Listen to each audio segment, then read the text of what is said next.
কবিগুরু রবীন্দ্রনাথ ঠাকুরের সঞ্চয়িতার শিশু এই কাব্যগ্রন্থ, যা কবি আলমোড়ায় 1 থেকে 6 ভাদ্র 1310 বঙ্গাব্দে রচনা করেছিলেন। উপহার কবিতাটি পাঠ করার চেষ্টা করি। স্নেহ উপহার এনে দিতে চাই, কি যে দেব তাই ভাবনা। যত দিতে সাধ করি মনে মনে, খুঁজে পেতে সে তো পাবো না। আমার যা ছিল ফাঁকি দিয়ে নিতে সবাই করেছে কথা, বাকি যে এখন আছে কত ধন, না তোলাই ভালো সে কথা।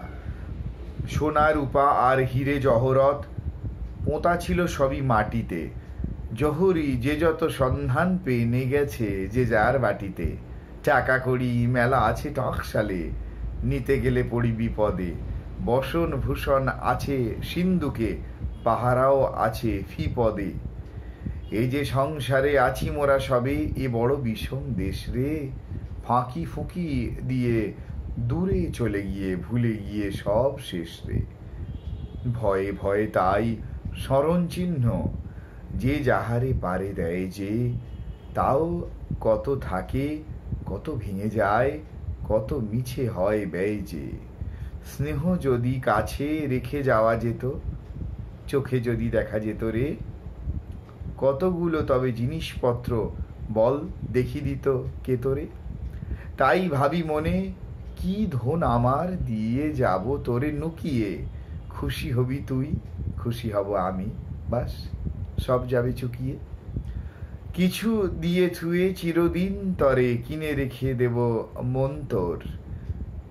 এমন আমার মন্ত্রণা নেই, জানি নেও হেন মন্তর। নবীন জীবন বহুদূর পথ পড়ে আছে তোর সুমুখে। স্নেহরস মোরা যেটুকু যা দিই, পিয়ে নিস এক চুমুকে। সাথী দলে জুটে চলে যাস ছুটে, নব আসে নব পিয়াসে। যদি ভুলে যাস সময় না পাস, কি যায় তাহাতে কি আসে। মনে রাখিবার চির অবকাশ থাকে আমাদেরই বয়সে। বাহিরেতে যার না পাই নাগাল, অন্তরে জেগে রয় সে। পাষাণের বাধা ঠেলে ঠুলে নদী, আপনার মনে সিধে সে। কলগান গেয়ে 2 তীর বেয়ে যায় চলে দেশে বিদেশে। যার কোল হতে ঝরনার স্রোতে এসেছে আদরে গলিয়া, তারে ছেড়ে দূরে যায় দিনে দিনে অজানা সাগরে চলিয়া। অচল শিখর ছোট নদীটিরে চিরদিন রাখে স্মরণে। যত দূরে যায় স্নেহধারা তার সাথে যায় দ্রুত চরণে। তেমনি তুমিও থাকো নাই থাকো, মনে করো মনে করো না। পিছে পিছে তব চলিবে ঝরিয়া আমার আশিস ঝরনা।